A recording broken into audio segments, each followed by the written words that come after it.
Shocking 2023 California storms mark his coming rapture is here. Eventually, the sun will turn into a red giant and the earth will be uninhabitable. Christians believe that the rapture will occur just before the world ends. Many of the rapture's telltale indications have already appeared. Early in 2023, the Golden State was battered by a spate of bizarre storms. Is that a sign of the rapture? Are we going to meet Jesus Christ soon?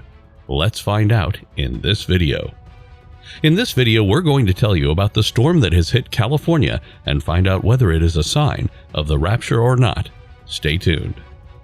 Unusual storms in California. All systems go for a huge and rare storm, the National Weather Service predicted. Heavy precipitation of rain, sleet, and snow predicted for much of California, including Southern California, where several feet of new powder might fall in the mountains of Los Angeles and Ventura counties at elevations as low as 1,500 feet. Climate experts agree that this is an extremely rare occurrence, especially for this winter. 9 atmospheric river storms hit California in January, making it the wettest 3 weeks on record, despite La Niña predictions to the contrary. Now the Weather Service has issued only the second blizzard warning in the history of Los Angeles and Ventura counties. If the forecast holds, the mountain regions might have the biggest quantity of 24 to 48-hour snowfall observed in decades, on par with a winter storm in 1989. What sort of storms hit California? The National Oceanic and Atmospheric Administration, or NOAA, said that 9 atmospheric rivers, naturally occurring air currents that can cause heavy rainfall and flooding, hit California. A bomb cyclone, a quickly intensifying storm or weather system in the mid-latitudes, accompanied the atmospheric rivers. NOAA describes the atmospheric rivers, which are like rivers in the sky, as long, thin corridors in the lower atmosphere that carry water vapor from the tropics to the poles.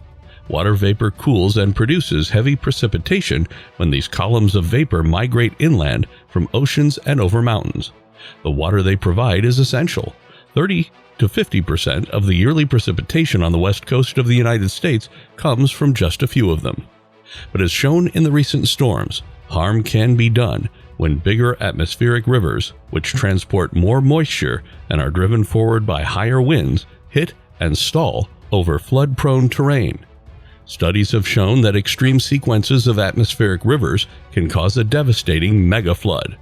According to F. Martin Ralph, a research meteorologist and director of the Center for Western Weather and Water Extremes at the Scripps Institute of Oceanography, who wrote for Scientific American, the term atmospheric river was coined in the 2010s, but it is not new. What do these kinds of storms do? Many times a year, these storm systems hit the western shores of the world, but they can also hit inland locations like Yellowstone National Park in the United States, which is located primarily in northwest Wyoming.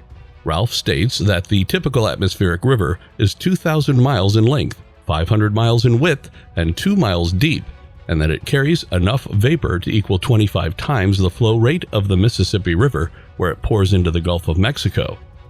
Atmospheric rivers and bomb cyclones often coexist, and their energies are mutually reinforcing.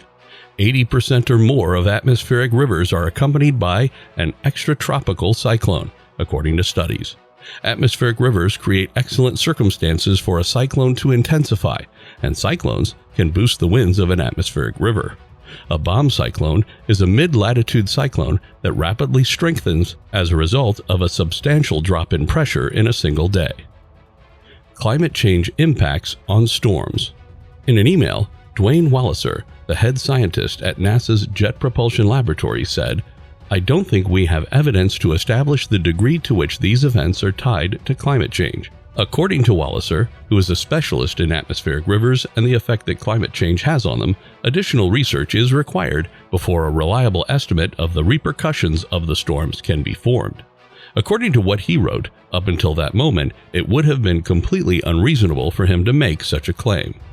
O'Brien agreed regarding this matter. Before he can make a formal statement on the impact of climate change on these storms, he stated that there needs to be research on the detection and attribution of the connection between the two. The scientific report commissioned by the government on climate change indicates that natural climatic variability and human influence on climate variables such as temperature may be distinguished from one another with the help of detection and attribution studies. According to O'Brien, they are relevant, although disasters of a comparable nature can and have occurred in the past without the effect of global warming. O'Brien mentioned that there are presently no detection and attribution studies available for this storm. However, he anticipates the release of such research within the next 6 months. O'Brien also mentioned that there is currently no information available for this storm. According to Kalansky, the storms are behaving in a manner that is predictable based on climate models. The weather in California, which has a reputation for being erratic and unstable, is only getting worse. Because of the enhanced ability of the air to retain moisture in warmer climates, the concept that atmospheric rivers will create more precipitation in some form is supported. This is something we have explored previously. Her position was that additional research was required to discover whether or not this was the case with these storms, and she suggested that this should be done. She said that the atmospheric river storms that happened this winter were quite rare because they followed one another so closely in close succession. In a phone chat, she elaborated by saying that the fact that they are coming back to back has been really meaningful. If more in-depth attribution studies aren't conducted, it won't be possible to determine whether or not this was a usual occurrence in the climate of California. She responded by saying that may have been fueled by climate change with an emphasis on the term may. But, she said, I do not believe that we can declare anything for certain at this time. Additional research is required. What does the Bible say about storms? Are storms a sign of the rapture?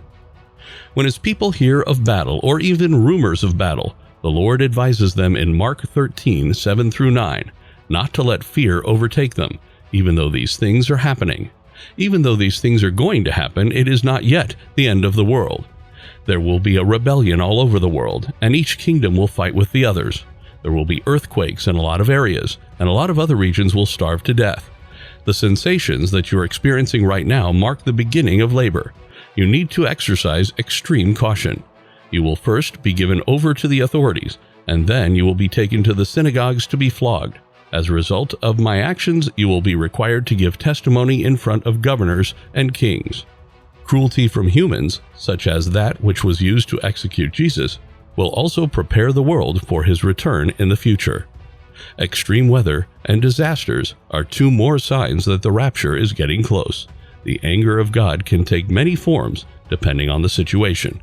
This is the very last chance for the people of the land to repent and turn their hearts and minds back to the Lord. The Bible also contains words of comfort for people who have suffered as a result of natural calamities. This ends the video for today. Are you ready to meet the Lord? Do you agree that unusual storms are the sign of rapture? Let us know in the comments section. Also, let us know what topic we should cover in our next video. Like and share this video. Do subscribe to our YouTube channel. See you in the following video.